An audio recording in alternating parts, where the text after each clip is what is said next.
Thank you for joining us on another episode of Latter Gay Stories podcast. I'm your host, Kyle Ashworth. The Latter Gay Stories podcast is your opportunity to inspect and better understand the intersection between the LDS community and the LGBT communities. It is really our opportunity to stand at the corner of LDS Street and LGBTQ Avenue and understand what it's like to live in both spaces. And today's interview, we'll discuss that very thing, how that intersection of the church, the intersection of life, and intersection of sexuality impacts the future for all of us. We thank you for joining us on this episode. If you are watching this episode on one of our channels like Facebook or YouTube, we invite you to make a comment below and follow along in the discussion. The great part about the video episodes is that we can have a real-time discussion. So leave your thoughts, feelings, and questions for today's guest on the social media sites. So if you are listening to this on an audio version through one of our audio podcast channels like Stitcher, Apple, Google, or wherever else you find your favorite audio podcasts, we invite you to also jump over to one of our social media sites. We're on Instagram, Facebook, and YouTube. Just look us up on Latter Gay Stories. On today's episode, we want to welcome to the show Yaeger Chivers. Hi. Welcome. Thank you. Yaeger and I have a little bit of a history going back. We lived in the same town together for a few years. A long time. It was a long time. I was closeted though, and you were out, so. Yeah, for the most part. You one-upped me. Kind of. I didn't have a choice in that town. That's true. It's a tough town to grow up in, and a tough town to grow up gay, which I think is one of the great parts about today's episode. Is we are going to talk about what rural life is like. Yeah. What it's like growing up somewhere on the LGBT spectrum, in your case, the G part, in a very small town with a high Mormon population. And for all intents and purposes, not very loving, kind, friendly people towards this topic. Not really. So I'm really excited to have you on the show just because it's a good opportunity to understand your experience and maybe shed some light to those who are listening, maybe those who are even closeted, who are trying to navigate this journey as well. And for those who make it out of small towns, yes, who are able to find a different path forward that takes them outside of those little communities. So again, welcome to the show. Thank you. I don't know where to start first. Maybe let's begin with the point where Yaeger says, I'm different. When did that happen? I think from a young age, I always had curiosity. And I think that ties a big deal into, I think, who we are and people. And so I've always been curious. And I've always geared towards things that guys didn't really gear towards. You know, I come from the family, that stereotypical family. You know, if you got a gift, it would probably be towards that gender norm. So I knew I was different. I knew I made people laugh. I've always had the outgoing personality. So I always have fit the stereotype. So that, I just noticed.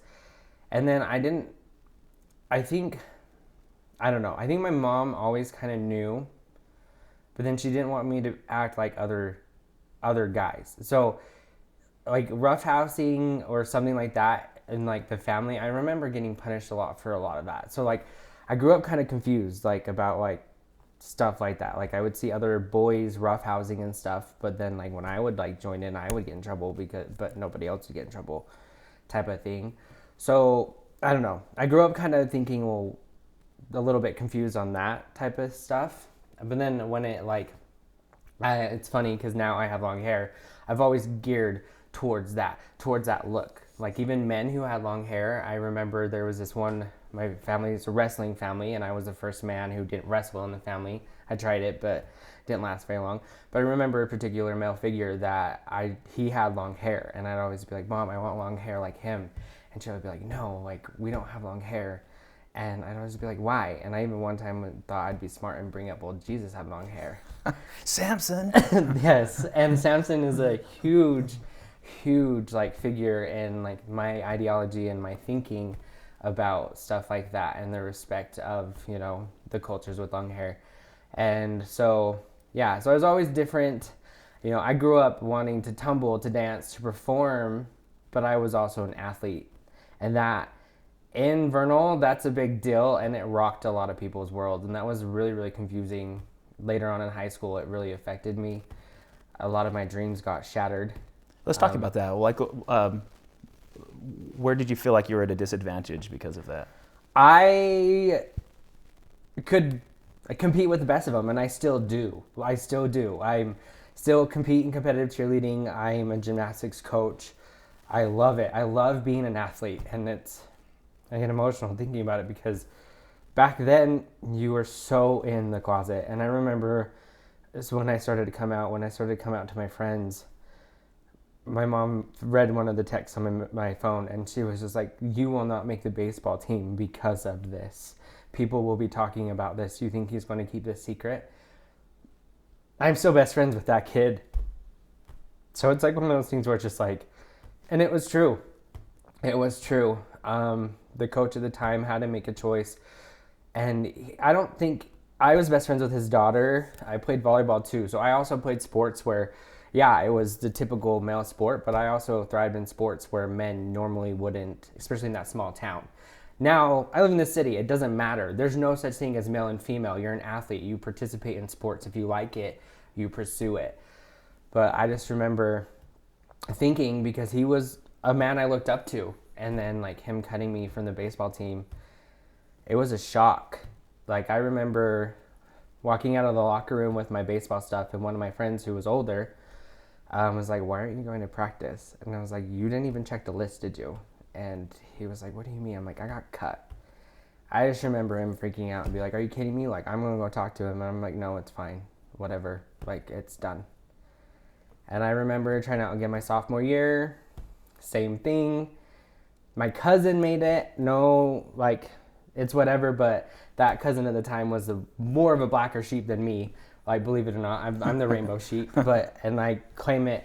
But I come from a predominant family that's known to be in the church, but also to be known as rebels. And so when he made the team, like, I really knew, like, it was one of those things where it's just like, it's above me. But by the time I graduated, I stuck with volleyball. I played club volleyball my senior year. It was the best thing I ever did. I got exposed to men who played sports, and a lot of the guys were gay. One of my favorite athletes, actually, in Vernal, he came out after his mission, and I remember a lot of people like kind of shattered his world. But he went and played college volleyball. He was known for that, and I ended up playing with him like in college. And so it was one of those things where to be like, I made it. And then I ended up coaching for that program after like my senior year, I hoped. And I remember one of the coaches saying to me, and he's still a good friend of mine, he just said, "These guys," because they were junior, senior, and I was a senior, some of the sophomores are like, "These guys can handle one of their teammates now because of you." And I was like, "What do you mean?" I was just out here having fun. Like, there was a bunch of dudes playing volleyball. Like, I had never been, I had been in a gym where there was like maybe 5 or 6 men and it was packed full of women playing volleyball, but I had never been with a group of guys playing a sport like that competitively. And so, when he said that, like, because of who you were, because of how you were, he can bring his boyfriend to practice, and these boys welcome his boyfriend with open arms. And that was the first time that I kind of like saw the impact of, because I played for UVU, I played, and I walked in the gym and people would always be like, "Hey, Yaeger bomb," and it's just like, to have that and not have it and fight for it so much in Vernal and never get it because I was cut because I was being protected. And that's what I didn't realize until after, and I had a conversation with her like after high school. I was like, "Why did your dad cut me? Like, I know you had a conversation with him. Like, you can't deny that I should have been on that team. I should have been on that team. Like, I'm not one of those people to be like, oh, I should have been like basketball. I should have been on baseball. I worked just as hard as those boys. I went to camps. I spent just as much time and effort. My dad spent just as much time and effort in me, And, she told me, he said, I could not protect him from what could have happened. and I had to make the choice to protect him. And that was the first time that I realized that, whoa, like it wasn't just my sexuality, it was him being like, well, what do I do? Yeah. Is there going to be somebody to stand up for him when men, like the other guys, are coming at him, trying to get him to quit? You know, like I had high school, like I had guys threaten me before tryouts all the time. You sure you're going to try out? Like if you make it, you know, we'll make your life hell. Like we'll make you quit. And so just like, that was like the biggest thing. But now, hindsight, I'm a coach. I'm out. I'm proud. I work in, like, yeah, I'm a gymnastics coach. I'm associated with cheer. I'm associated with things where it's more common, but people don't understand that it doesn't affect me like people would think it does in Vernal, and still in Vernal. Like, I still have family members who think like, oh, don't you think you'll lose your job or you won't be sought out as a coach because of it? And honestly, I think it makes me a better coach. I can relate a lot better to my athletes, and honestly, they don't know any different. Like, yeah, once they hit like 12, 13, I think it's because they're introduced to it, whether it's their school, their friends, they're introduced to it. But the young girls, they just think I'm this fun, sassy coach that wears leggings and, you know, I'm there to have a good time. And that's where it's brought me. And so it's hard, but that was a struggle. It was a big struggle, especially because family dynamics. I come from a family where all the men were athletes, and I had an uncle who was into theater, and I was in both. And so it was just like, you know, and my mom loved it.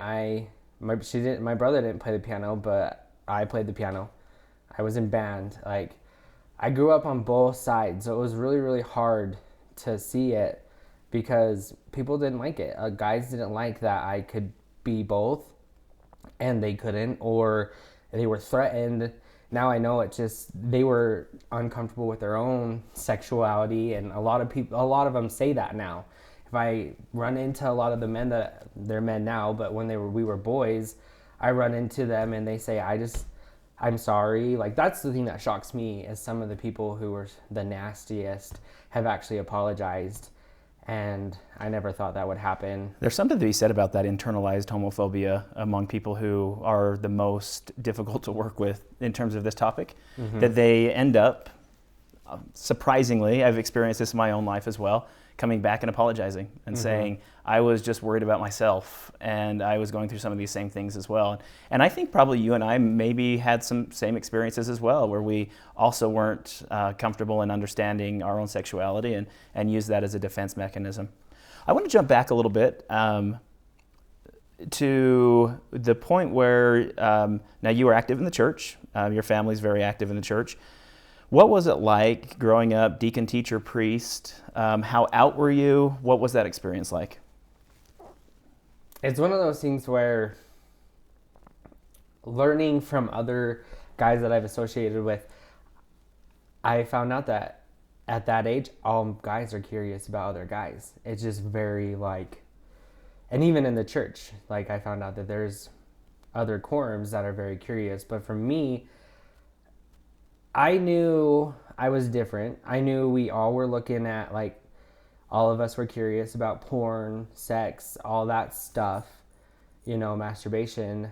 But I kind of kept it, it wasn't really spoken about Which is in true Mormon fashion. Like, yeah. Nobody talks about anything sexual. But there was a few that, you talked about it. That's something that I've had to think about. Like, my dad went to every outing, every camp outing, and I kind of think, I don't know if it was him protecting me from other predators that could be at the church, because I look back and I'm so naive and so curious that I could have been in situations where no father wants their son to be in situations. We weren't all curious together. There was a few of us. I had some experiences. I'm somebody who did do stuff with a bishop's son and had to face that reality in a bishop's interview, and that shame and stuff towards it, when really we were all going through the same stuff. So by the time I was 17, that's where I was like, I had enough. I had enough. Like, who cares that I'm doing it with a man? Or, because I had other people, I had a couple in my quorum that, yeah, they had girlfriends, but they were texting me up until they went on their mission. So it's one of those things where they're married and have kids now, and I know that they're struggling with it. So it's like one of those things where it's like, it was talked about, they knew, it was an inside joke kind of thing, but I don't know. Just throwing out your speculation hat here. Do you think they fall on that spectrum, like bi, or was it just curiosity? I think all men are curious. I'm going to be a man that said yes, and it flips a lot as you get older, and I know that because I've dated older men, and I fall in that category a lot where I'm not attracted to a lot of people younger than me when it comes to forever partners, but I feel like all men are curious. If there was not a stigma, you would see more male coupling, and you probably would, they would choose to procreate with a woman, but they would choose to live their life with a man.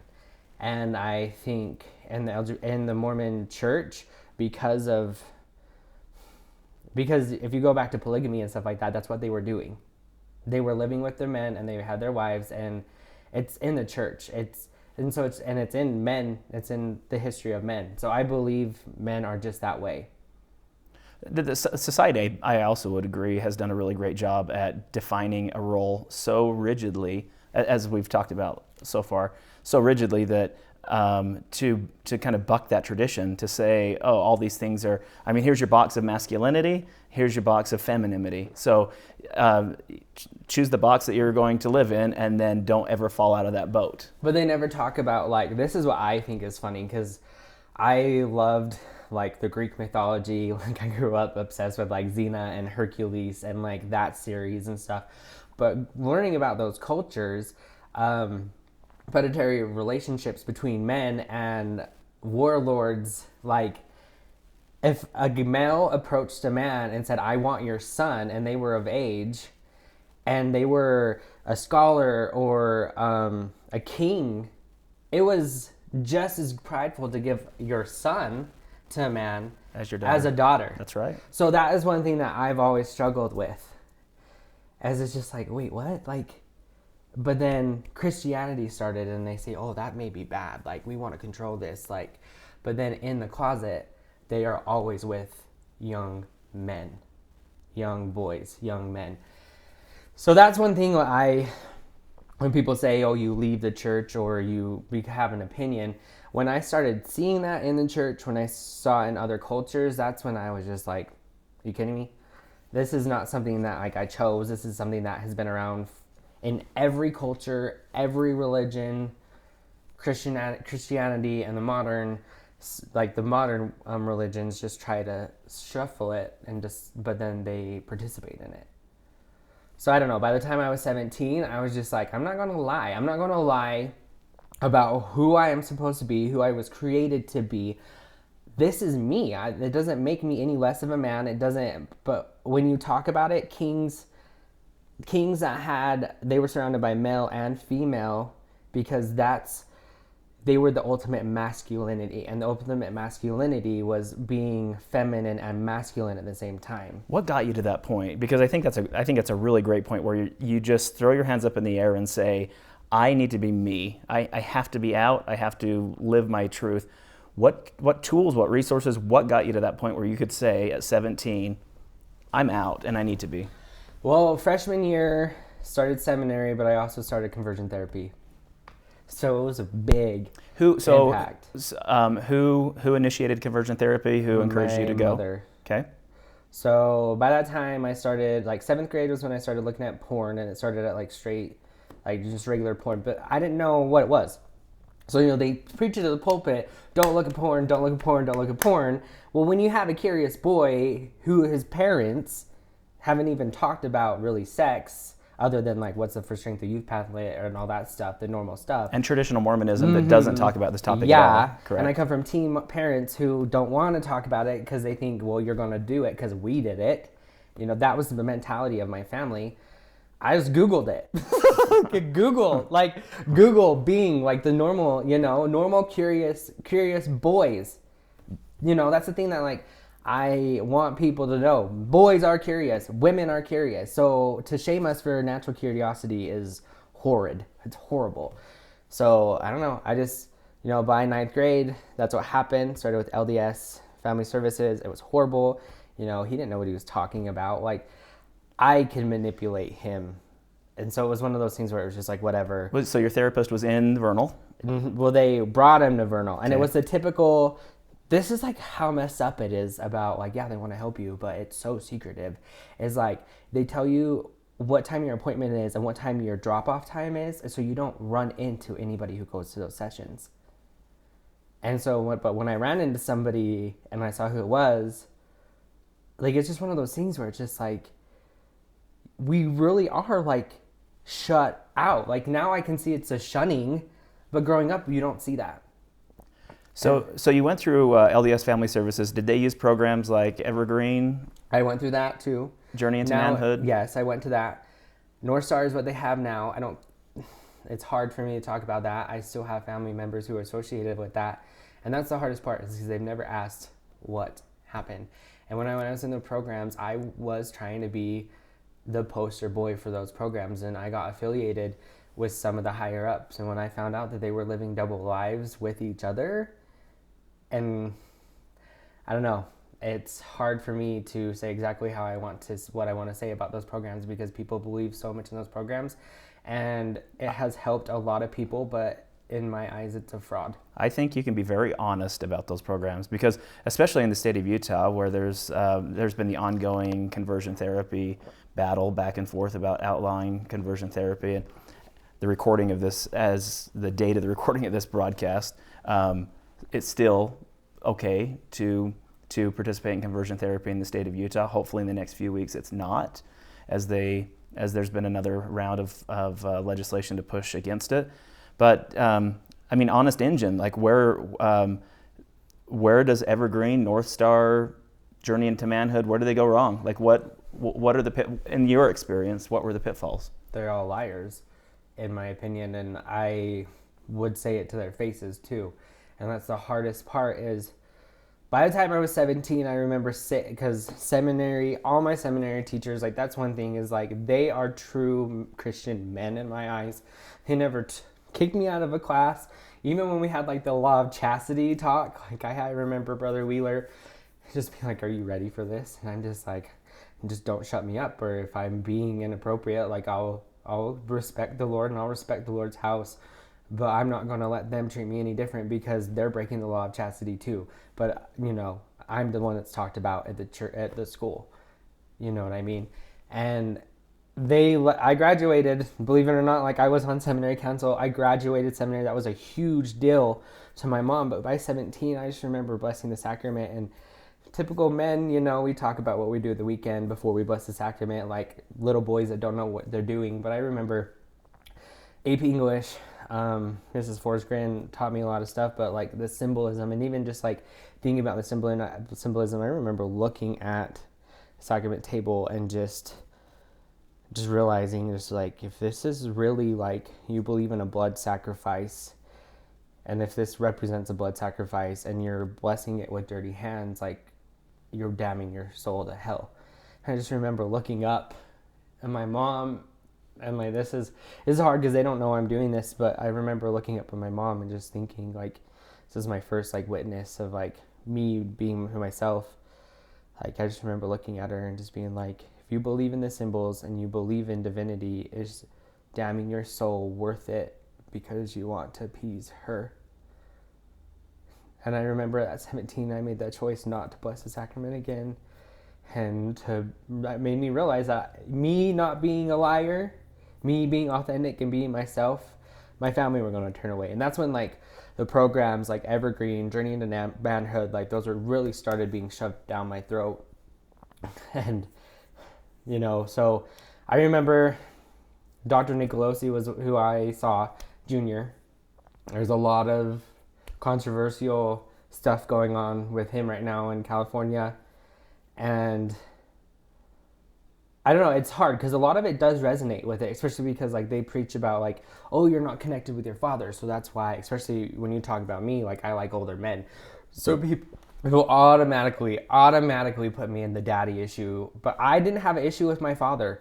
Believe it or not, my dad from the beginning always accepted me as his son. Always accepted me as his son. He may not have understood me, but he accepted me. He was a very active part of, still is an active part of your life. Very active, and that's hard because my siblings even see me as like kind of like a disrespectful child, but they just don't know the relation because they don't even know. Like they don't ask me questions, and I never lied to my mom. After I remember my senior year telling him I was bisexual, and if I brought a girl home or a boy home, you gotta accept it. And I remember that was the first time I ever heard my little sister tell my mom to shut up about what she had to say about my life. And because my mom was the typical hear about it, thrash you, like who, we still are a predominant family in Vernal. Like, so it's really hard, my mom threw that in my face a lot, but it was thrown in her face a lot growing up. And that's one thing that they don't talk about is recognizing the abuse cycle. So that's the positive thing that has come out of like conversion therapy is because I did get therapy. Like that's the only positive thing. And I had to decipher what was positive and negative about it. I went to Journey into Manhood. I went, but now I look back at it, like I finally had a conversation with my mom and I was just like, do you think if dad knew that I was having sexual conversations with another man, he would be putting all that money in there? And she like kind of like she still gets taken aback, like she doesn't realize what happened. And then I have to like repeat myself, like full on conversations, like how to have intercourse, how to approach that situation. I don't care if they're a therapist. Like, do you think dad would have paid for it if it would? And that's because I've had to come to the conclusion that my dad has known my whole life and has tried to protect me from male predators my whole life. And that program had them. Mm-hmm. Healthy male touch, cuddling together, the things that typically come with an evergreen, and it's even happening at North Star conferences and Journey into Manhood experiences. Scary stuff. And they even say it like, I'm holding you as your brother or your father, your golden boy. And it's just like, it's the grooming process. I think grooming is a great word. It is. And I can proudly say that because I read about it, I study about it, I have to. I work with children. And that's like the biggest slap in the face of people is because people always see us as predators when it's just like, no, we were preyed upon. And that's why I work with kids and I see it. Like the things that they are faced with, like I know what I was faced with and I know what I was curious with, but it's even like even more down their throat. And so I don't know, that's the hard part about it is they're still so strong and affiliated with the church. And it's really hard to have those conversations. We're having them more and more, but it's hard for me to say it, but they're still associated with that program. That's right. So we got to the point where you're 17. You are, you've thrown your hands in the air and you said at this point, authenticity and honesty mean everything. So you're out. You're accepting who and what you are. Do you decide to go on a mission? I didn't for a while, and then I went to a BYU fireside, and it talked about like Christian soldiers and all this stuff. And so I kind of had come to Jesus for a little bit, and I really wanted to, and I made the mistake, but I don't think it was a mistake because it's eye-opener to me. But I told it was our stake representative. So I told my bishop, like high and council then my stake president. I had the bishop's interview and the stake president, and they gave me the whole like, well, don't masturbate, don't look at porn, and sure as hell don't go have sex with guys anymore. You know what I mean, type of thing. And then they're like, but you have to go talk to your stake president first, like before we can even start the year process of like basically your cleanse. And so I'm like, okay, whatever. So I go and I have it. And then like my dad asked me how it goes. And I'm just like, well, I have to wait a year. He's like, why did you do that? Why didn't you come to Vernal where they know you and you could be out sooner? That was the first. No, it wasn't the first, but that was the first time I actually saw the double standard in my face because he threw out the whole like, well, you can send out the signals. And it's just like, I don't send out any signals other than just straight men send out those sexual signals to other men just as much as gay men. And I wish I would have had a voice then and to say that, because I can still walk in a room and a supposedly straight man will be looking at me and not their wife. So it's one of those things where it's just like, don't blame it on us. Don't blame it on us, especially because it's groomed in the church. Like, you're putting 19-year-olds now, 18-year-olds now to alone the height of their sexuality. Like, they're going to be messing with each other, whether they're straight or gay. So that was like, I faced that. And then I remember my friends started to come home. So I had some friends that left on the mission. I wrote them. And I remember the first time one of them took off his garments. And it was none of my business, but me being nosy, I'm just like, why are you wearing boxers? Like, you just got off of your mission. It was the first time he told me, he's like, it's a bunch of bullshit. I was like, what do you mean? And he's like, are you waiting a year to go? I'm like, yeah, they say I had to wait a year. And he's like, here, that's BS. I was having sex up until my bishop's interview. And he told me, don't have sex for 5 months and I'll send you on a mission. And then I had another friend tell me, well, I had struggled with an addiction to porn and masturbation, which masturbation is a male thing and a female thing. So I don't understand why they say it's an addiction. And I struggled with it up until I went to the MTC, and then I didn't tell anybody in the MTC, but then when I got to the field, I told him, and he asked me, well, do you think it would be better for you to stay here or go home? And he said stay here. So he served his mission, and he says he didn't masturbate the whole 2 years, whatever.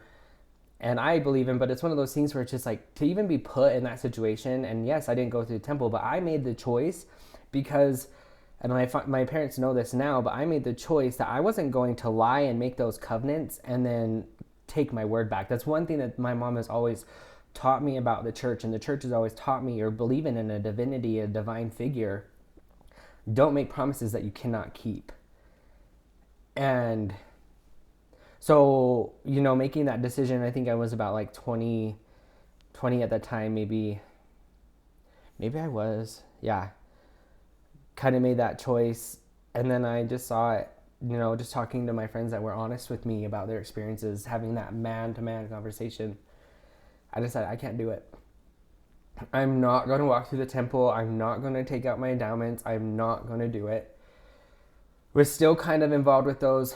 I had to come back from I went to Journey Manhattan at 18 by myself in California. Like, that's how like weird it is. Like, who sends their kid to California? Yeah, 18. Like, I'm lucky I didn't go to like an adult arcade at that point, like at my life. I didn't know what they were, but like I could have done some serious damage to myself. But, so at that time, like I kind of was just like, I was even done again. Like, I came to realization, and it was hard because my mom accepted that I wasn't going to go on a mission. And then I told her I was going to go on a mission. And then through my preparation to go on a mission, I had that again, if anything, the Holy Ghost saying to me again, like, do not do it. And that's when like people don't understand. Like, they say we leave the church. We don't leave the church. We understand what the church is going to do to us, and we start guarding ourselves from it. It's a great observation. And it's more of a protection. Mm-hmm. And even like until recently, my mom and my dad think I walked away and or lost my testimony, and it's just like, no, I gained more of a testimony of divinity and respect for spirituality when I walked away. When I stopped participating, when I actually stood up for myself, that's when I gained a testimony. And instead of going to Pride this year, my uncle died, and he's gay, and so I was, I had the opportunity to share my testimony in my home ward, and it's changed a lot. It was when the Glines started getting split up, so we were a new ward. So when I was 17 and not blessing the sacrament, it was a big deal because I was one of the only priests in the ward. So when I stopped blessing the sacrament, like a lot of people, like, and that was like the biggest thing for my parents, is like, my mom especially was just like, what do you think so-and-so is going to think? And at that point I was like, I don't care all the anymore. Judgmental Mormon eyes were on care. Yaeger. Yeah. When are you going to stop caring? Like, I don't care. And that's one thing my mom will care, and will stop caring one day. And because now she's even getting it more from her family, because, I recently had a relationship and had that dealing of like going, you know? So they still get ostracized even more now because my family can't deny it anymore, and I'm out about it, you know? That's a good thing about Facebook, and the bad thing at the same time is because adding your family to Facebook is kind of being like, okay, if you really want to send me a Facebook request, then I'm going to show you what my life is. And even now, it's like, I don't know what's going to happen at Christmas when I come home, because I'm not going to be like my uncle who's passed away and my aunt who lives out here in silence. Like, if you have something to say, you better say it in front of my face, because I deal with it out here. Like, yeah, I deal with it, but it's like one of those things where, I don't know, it's not prominent. Nobody cares. They may notice, but they don't care. And so going back to Vernal, where people are so guarded still, sometimes it gives me like anxiety because I don't know what I'm going to be dealt with. What are your tips or suggestions, or what can you offer to someone listening to this podcast who lives in a small town, a Richfield, a Vernal, just a small little community that doesn't have the connection to the LGBT community that you now have? What is your advice to them? What suggestions can you give? Don't be quiet. People are looking. People know before you do. I used to throw it back into my mom's face, kind of to prove to her that I kind of was like a good person, like just to let her know, like, you've raised a good man. But I remember the first time somebody told me, like we were talking about high school and how hard it was for me, and he was just like, he's out now. He's like, are you kidding me? Like, I was so jealous of you. And I was like, oh, so that's why you were always looking at me. Like, I just thought you were shooting me dirty looks like all the other guys, you know, because I'm out here flaunting my stuff, you know. And he's like, no, I was in the closet and you were out. And it's like, I didn't have a choice. Like, I got outed by one of my friend's brothers. She found a note, you know, he found a note in her binder. But it's one of those things where you will have people in your circle who will always support you. You will have family members turn their back, but then you'll have family members surround you. And that's one thing, like, I struggled with suicide, and it's really even hard to talk about. I was one that I would pray to die all the time. I remember roughly 5th through like 9th grade. And finally up until my sophomore year, when I actually had a group of guys that like saw me as another guy, like, that kind of gave me. But then I had a little sister, and we're still really, really close. I just always remember thinking about her, like, what would happen to her if I killed myself? Like, who would be there for her? Because I know she's not going to be the typical LDS woman that my mom wants her to be. Like, I know she's going to go through her own issues. So that, like, really kept me there. It kept me grounded a lot. Every time I would get really, like, suicidal, like, I would have friends who would just be like, still to this day, they'd just be like, stop, like, you're so much better than this. Like, and that's why I had to get out of Vernal, and that's why a lot of us have to get out of Vernal, is because we love it so much, but it hurts us so much. We have our family there, we have everything there, but it also is something that destroys a lot of people. And I worked at Shivers and Jitters, and Bonnie, I will say her name out loud and proud because she's one of the biggest LGBT fighters in Vernal. And I just remember talking to her a lot, and she always tell me, like, Yaeger, don't be one of those people who leave and run away. Because there's people who look at you, there's people who look at the life that you live, even though your family doesn't see what you are and what you're doing. There are people who noticed. And I noticed, and you know, and so that was like the first time, and like people would message me and be like, I don't know if you remember me, but I was in your ward and our son just came out, and I don't know if I was going to ask your mom first, but I thought I would talk to you. And I just remember the first time answering one of those, and I'm still really, really good friends with that family, and just telling her, I'm like, do you know what? Treat him like you would any other. Have your husband talk about sex and talk about it man to man, but just be like, be honest with him. Be honest.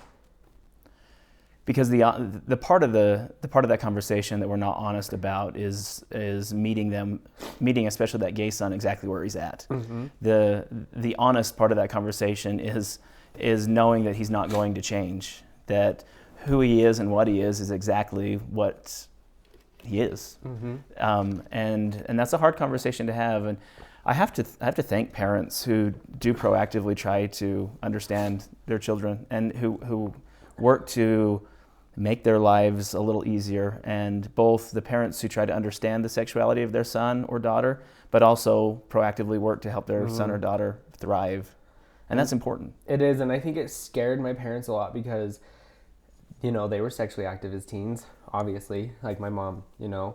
And it's one of those things where I think it kind of scared my dad too, because in reality, I am him. And that's like the thing that I want people to realize is just because he likes boys or he will like men doesn't mean he's any different than you. He has the same sexual appetite that you do. He's just not seeking a woman. And that's the thing is like, and I learn now that it's a natural male thing. Like you don't talk about it. And I love it how they always say, like, God didn't create homosexuality, but God created nature. And if you look in nature, male pairing is so common that the only time a lot of males go for a female is to breed and reproduce. So it's one of those things where it's just like, talk to him as a man. That is the first time that you can have a conversation with your son as a man and be like, look, I know what you're going through. You're going through puberty. I understand your sex drive. I don't understand you having, like, you wanting to have sex with another man, with a boy, like another boy your age. But that's okay. Like, I even have these conversations now, like with my friends. Like, we have open sexual conversations.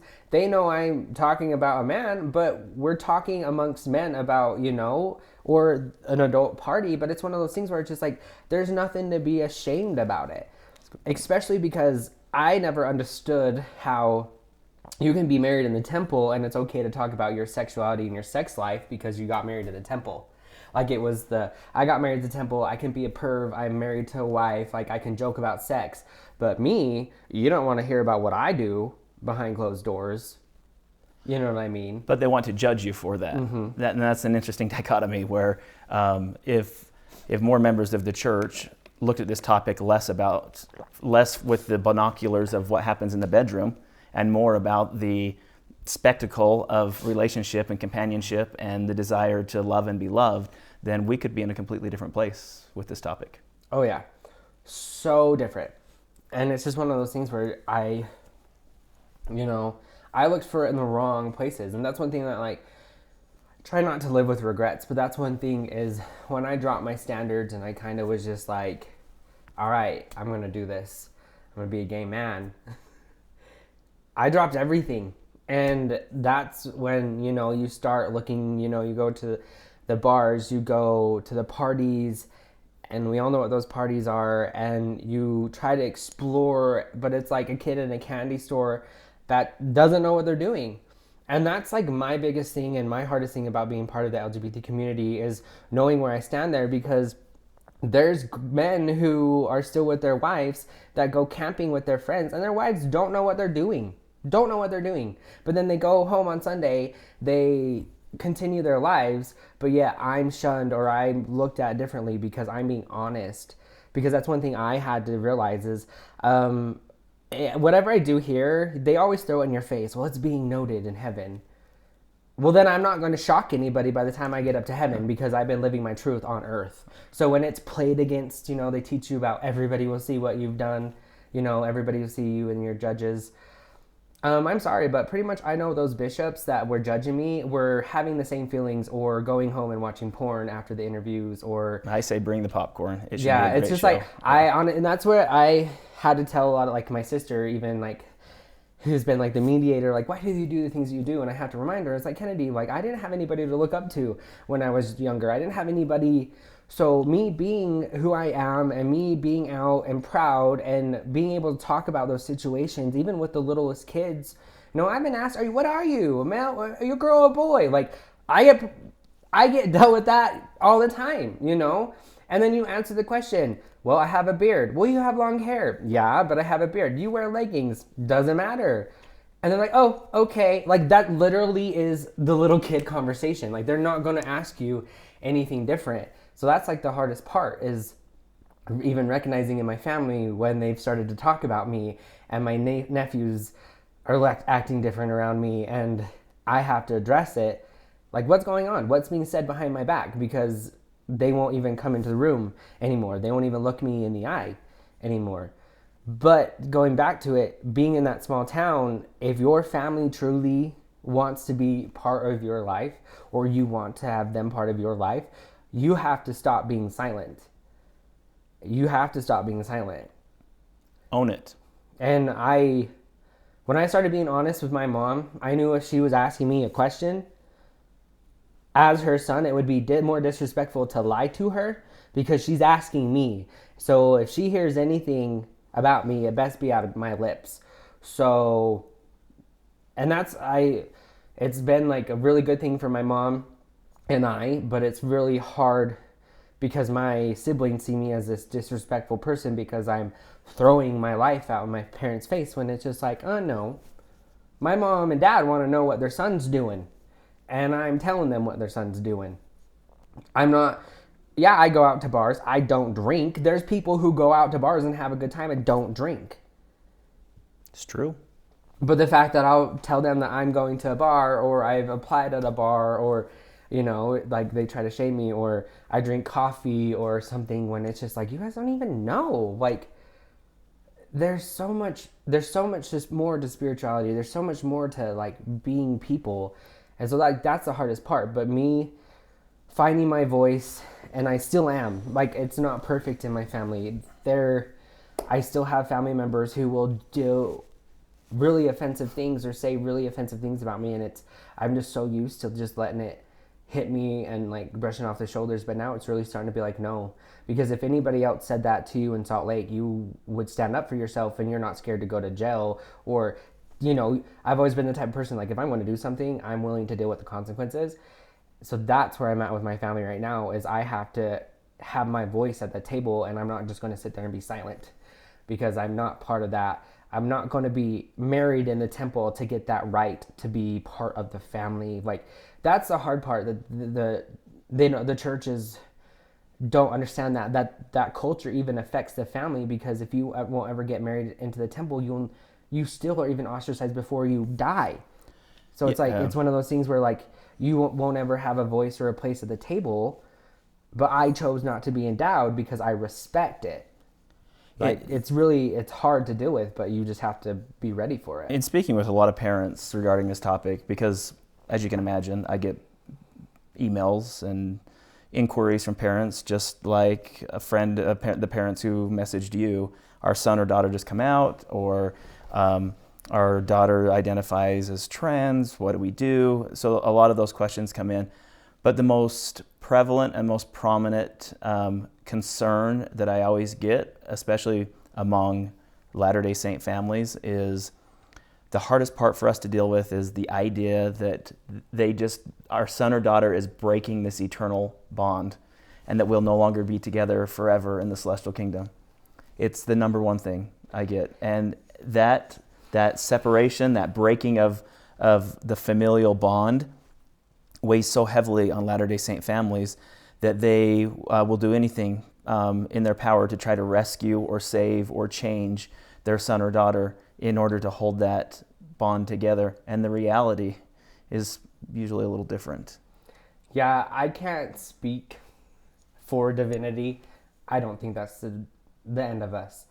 If you really believe in an internal spectrum, then that is one of the biggest lies that the LDS Church tells us.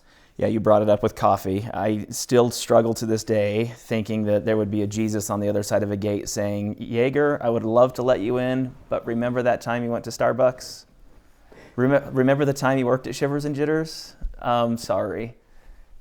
It's pretty difficult for me to wrap my head around that. And that's one thing I remember, like, as much as I will joke, or as scarring as conversion therapy is, there are some really, really like funny points of it. Well, I remember like some guy saying that your relationship to your heavenly creator is a mirror of your relationship of your parents.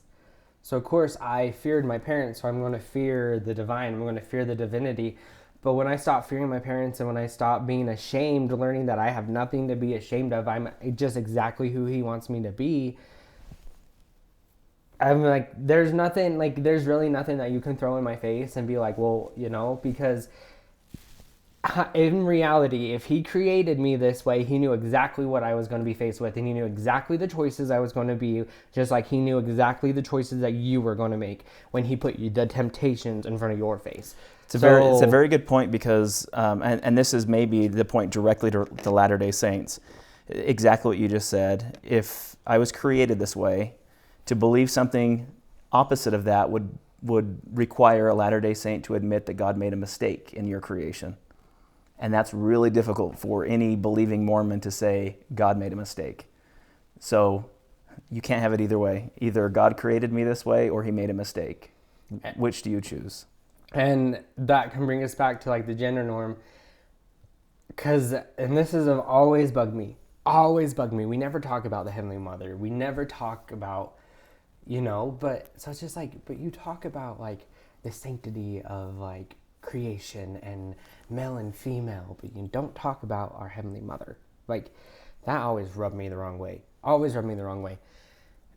But then I realized, like, no, how I kind of came to myself is like, I'm made in the image of my Heavenly Father, but I'm also made in the image of my Heavenly Mother.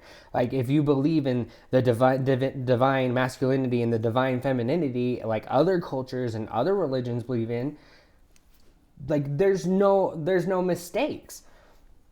Yeah, outwardly I am male. Outwardly, like, yeah, I have male genitalia. Totally fine. I get that. But when you talk about spirituality and spirit, who's to say spirits have genders? Took me a long time to come to this. But it's one of those things where if you believe in the life source, if you believe in the ultimate breath and just the ultimate light, the yin to the yang, that's masculine and feminine. You need both of those to be you, to be anything. Well, I think the point there is, does it matter? And so it's hard, because even I struggled with the typical struggle of, I'm gay, I'm always going to be seen as lesser of a man because I choose to be with a man, which honestly I will argue with that, because when it comes down to sex, there's nothing not masculine about homosexual sex. There's not. Like, it is what it is. So, but that's the thing, is a lot of my male friends, because I've always been blunt about it, they respect it. And that's one thing it's interesting when a man will kind of say that, and they will say, I respect you because of how you are about it. You don't have shame about it. You don't have, like, just like a straight man, heterosexual man should not have shame about how he is with his sexuality. Sure. And so I don't know. It's one of those things where it just comes, like, I'm still embracing it because I've been on a journey. Like, I've mentioned that I coach, but I'm going into massage. Like, I'm going to have my own clinic. And if I've had to have a lot of self journey and healing myself throughout this, learning about different cultures, and people always say you kind of seem really grounded with LGBT and kind of like Christianity, but I realize that Christianity could have been just something, interpretation of a different culture. Jesus brought it back. It talks about Jesus having a mission. That's when laying of hands really started with Jesus. Who's to say, like, he didn't go learn something, a different culture, bring it back, and now Christianity is just, it's just made up of something. And I'm not going to deny that Jesus wasn't a great teacher or wasn't a great healer. I believe in that, and I still believe that I am baptized in his blood. And that's one thing that, like, people don't understand, is like, a lot of us don't ever deny that. And it's even in the gay community. That's one thing that really shocked me, is when I would stand up to other gay men and not have that, like, when I would say, stop talking about a church, whether it was LDS, whether it was anything, because I respect religion. That even, like, shocked me with other gay men, is because just because you feel like a religion ostracized you, like, So then are you denying God? Are you denying your spirituality? Like, but those were questions my mom would throw back in my face. So it was one of those things where I would be like, no. Like the Mormon church is going to kick me out of their church when I decide to get married, but I'm not denying Jesus Christ. I'm not denying the Holy Ghost. Like, I'm not denying where I come from and who I believe in and who I've been baptized in. That's the same reason I stopped blessing the sacrament. It's because I believed in it. I believed I was baptized in his blood. I respect the atonement. I respect what he did. But when we decide to respect it, we are ostracized. And that's been like my biggest thing. Ostracized in the name of authenticity, which is such a dichotomy. It's such an interesting situation to be in, where I'm ostracized because I'm being honest about who and what I am. The great dilemma. Where do you see yourself in the next 5 to 10 years? What are the goals? What are the plans? Well, I'll be still in school. Like, I'm getting licensed. In 10 years, you're finally going to wrap up that bachelor's. I don't know. So it's one of those things where I have 8 more years at least to be a physical therapist. My first stepping stone is, graduating with my LMT. I see myself coaching still. That's one thing I'm meant to be. Like, working with the youth, and I always struggle with that, because I would be like, would I ever be like a deacon or a priest leader or a bishop? I had a bishop because when I was a priest, I would sit in the bishop's chair. And I realize now that, like, nobody's supposed to sit in the bishop chair but the bishop. You know what I mean? It's kind of like unspoken thing. Well, he would always call me Bishop Yaeger, Bishop Chivers. And so I didn't really know what to do with it, but now I know that you don't have to be a spiritual leader. You don't have to be a spiritual person. Like, LDS isn't just that thing. And so I just see myself just being me and finding out who I am. I see a lot other people, like, when they get excommunicated, they find a different religion, but to me, they can't excommunicate me from something that I believe in. So it's like one of those things where, like, you may kick me out of the church, but you can't unbaptize me from the blood. So I see myself just learning more about spirituality and being that good human, that good Christian human that they believe we're not. And answering people's questions. I hope in 5 years that, especially my immediate family, it won't be as taboo, because I know I'm going to have a niece or a nephew. I'm going to have a cousin. Someone else is going to come out. I'm not the last one. Given the track record of both sides of your family, you are steeped well in this topic. Well, I was one of the trailblazers, and I hated it. I love it and hate it at the same time, because there are other parts of my family that they're living that LDS life thinking that they can stay together, and it's just like, I have to keep my mouth shut because it's eternal marriage. But it's one of those things where, whatever, like I mentioned earlier, my family's still affiliated with the North Star program, so some of my family still believes that that's the answer. And so, but in 5 years, I know we'll still be a family. We're not torn apart. My mom's going through a lot of stuff with her family right now, especially because she's accepting me, and she won't deny it. It's not like my mom has never accepted me. It's been really hard for her to balance loving her child and respecting her parents. But now she's at a point where it's just like, it's more disrespectful to my child to not stand up to you. And so now that she's standing up to how her family's raised her, and how technically my mom is leaving the church because she's accepting her gay child. Yeah, and that's an interesting trail that is very common. Parents, when you I like to call this the seal of living reality on this topic. When you know somebody who's impacted by this topic directly, especially a son or daughter, it's amazing how there's a generational shift in terms of the direction that you take your life in religion, in spirituality. And in fact, I would say religion, religion takes the back seat and spirituality, just as you've talked about in this episode today, becomes more front and center. You start realizing what really is important in your life, and often people will develop a completely different relationship with deity because of this topic. And it isn't tied to 50 North Temple, it isn't tied to a chapel or a stake center or a bishop or a stake president. It's tied to God or Jesus and your blood, those children who are impacted by this topic or on that spectrum completely.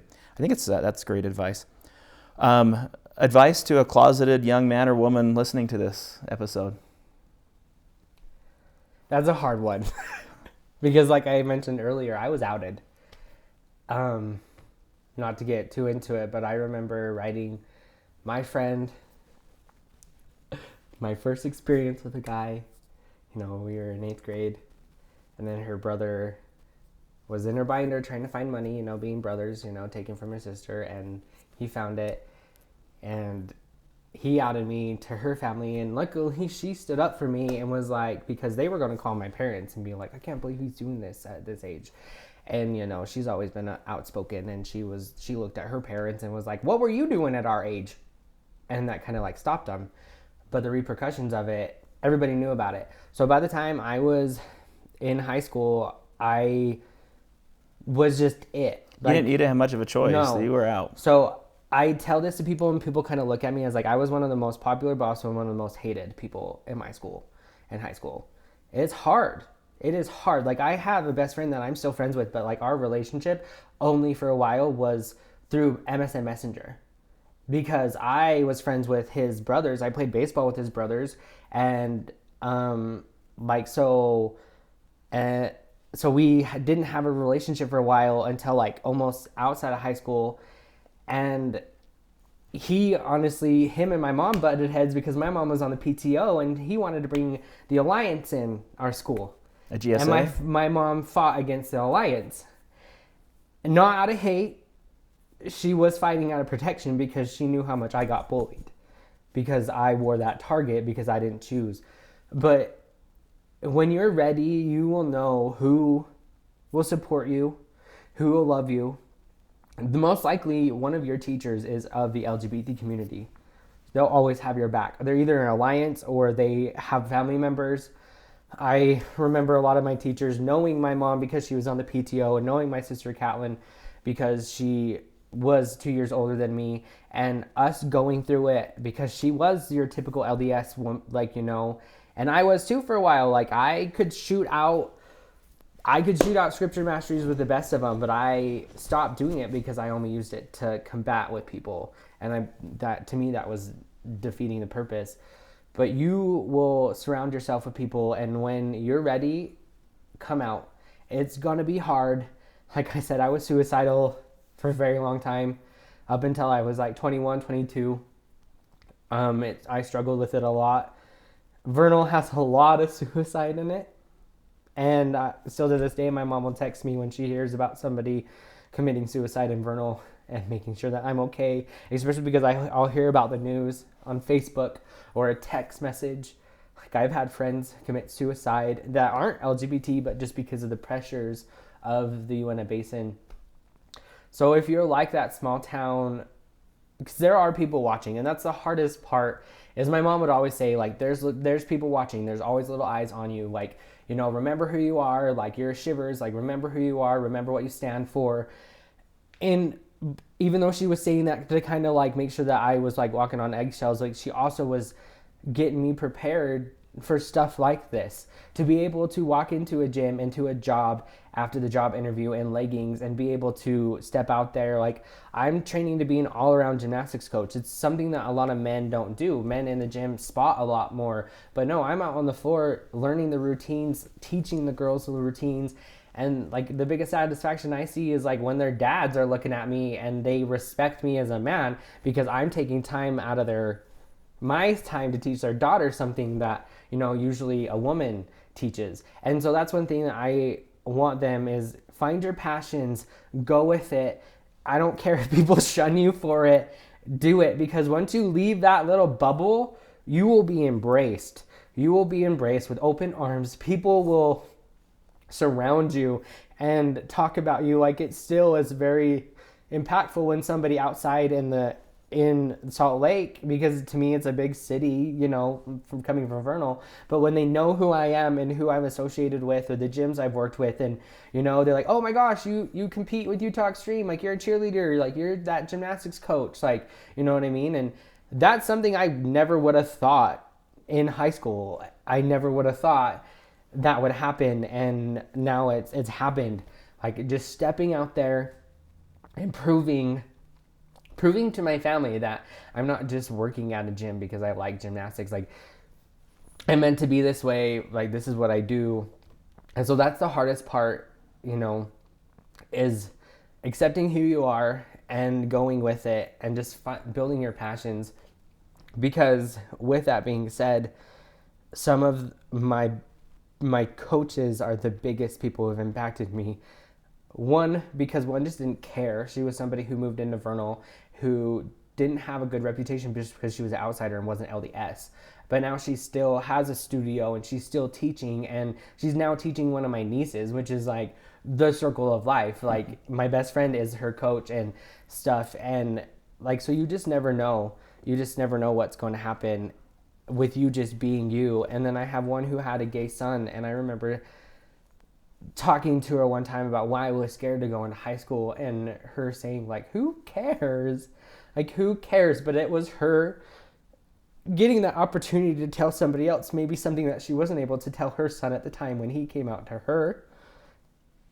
And for her to be like, you know, because I finally said it, she probably knew the whole time that she coached me, you know, not very many boys play volleyball. So like, you know, like I said, I was the stereotypical, if you were to stereotype a gay man, I am every part of that stereotype, but I'm also every other part of that I'm not supposed to. Like, that's what I'm an Eagle Scout. It's really hard for me to say that because of how the Boy Scout and that whole issue, but whatever. I am an Eagle Scout. I can shoot skeet with the best of them. Like, that's the thing is that I think people in Vernal didn't realize is I showed up and I was me, and I proved to them all the time that I wasn't different, but it hurt me the worst too, because you always are trying to fight that.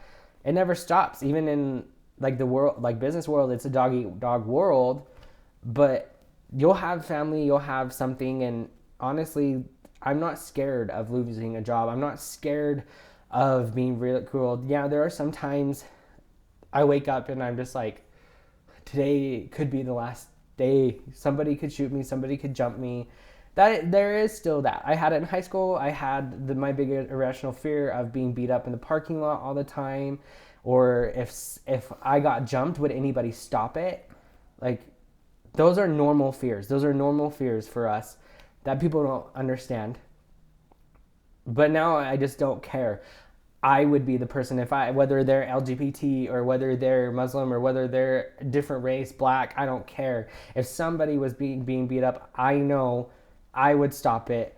And I talk to a lot of people about it, like, especially now with how everything is I know if I live back in the civil rights, like, I would be holding hands in hand with the African American and anybody else watching hands because they were my brothers. Stonewall, I would do the same thing for that. And I never realized that I would be living in a generation where I would have to be faced with that. Until Florida, until that mass shooting of the LGBT community, I was not scared. I had got to the point where I didn't care. But now we're into it again, where it's just like, do you know what? Me being who I am still threatens people, and it still could happen to me. And that's what people don't realize. But it's not going to stop me. It's not going to stop me. Yeah, that is a reality, whether it's just the threat of the human alone or the threat of a flag that's hanging off of a light pole in a city in southern Utah. Me wearing leggings. The threat exists. It's a clothing item. Like, but then you look in the 80s, look at all the rock icons. They're wearing eyeliner. They're sure as heck are wearing leggings and platform boots. Like, my dad went to prom and was married in platform boots. Like, so it's things like that where just like I look at like the history of masculinity, where it's just like, you have no right to be saying that I'm different because I am just being me. And I'm not going to let that stereotype put me in that box ever. Like, that's a great point. Really great point. As we conclude the interview, any last things that you wanted to talk about, you didn't talk about? What have we missed? We've covered a lot of territory. Yeah. I would just think, I don't know, my biggest thing for people is just be you. It does get better. It gets better. It's hard. Have those conversations. If somebody asks you those questions, try not to let them trigger you. Try to take it a moment of opportunity to have that human connection with somebody and to have that conversation. Like I mentioned, the first time that anybody asked me what my pronouns were, I could have shut her down and I could have said, "You're so disrespectful," or "You're so rude. Like, why would you ever cross me like that?" I took a breath and I said, "His, he, him, why?" "Well, I just wanted to know, you're growing out your hair. I know you're gay. I just, I didn't know." There's nothing wrong with that, because if it would have been a child, I would have just asked that child why. Why are you asking me these questions? Why are you curious? Like, So open conversation is acceptable. It's so acceptable. It's Yeah. so acceptable. And, they also may be asking that question because they are one of us. That's a great point too. And so how you treat them may affect the rest of their life. And that's really hard, but it's the fact of it. So I try not to shut down the conversation. I try not to let people silence the conversation. It's even hard in my family. Sometimes I'm more open than a lot of my siblings are. Like, sometimes even my dad tries to say it, like, it's just like, I'm an adult. I understand they may not know, but if the question is going to be asked, I feel like it's better coming out of my mouth as their uncle than them doing what I did and looked at Google. True. Because we all know how detrimental that is and how that changes everything, because I started seeing sex as something carnal instead of something spiritual because of it. So that's kind of how I try to, I want to have open conversations, because knowing stuff in my family, I know that some family members struggled with porn addiction, and I didn't know that until later. I had family members, be molested by cousins, and so it's like one of those things where it's just like there's so much going on in a family dynamic, and if you always have everything swept under the rug, like, you're not going to stop that abuse cycle, you're not going to stop that mentality. And I feel like that's why we have hypersexuality and everything nowadays, is because we don't talk about it, we don't express it. If people are victims, we try to silence them because so and so wouldn't do it. And that's just something that I will always stand for, is that if something needs to be said, it needs to be said. And whether it was the wrong time or I'm going to be reprimanded for it, I'd rather be reprimanded for it because it needed to be said. I try to stand that way in my family. It's hard because I'm going to be putting other men in my family in very awkward situations because of what they do is not appropriate, because I wouldn't joke around about sex with a woman like they joke around sex with a man type of thing. Yeah, let's just create even playing field, a level playing field. Mm-hmm. I respect their relationship, respect my relationship. I respect them as men, respect me as a man. And first of all, my mom taught me better than that. My dad taught me better than that. Like, so it's just one of those things and another thing, don't lose, if you are of faith and you do believe in the standards that you were aligned with, you don't have to drop your standards to be part of the LGBT community. That's a great point. That's something that I did personally. It's affected my life. I live with it every single day. But it's because I was naive and I wanted to be so part of something that I gave up a lot of my standards to be included. And that's something that we don't need.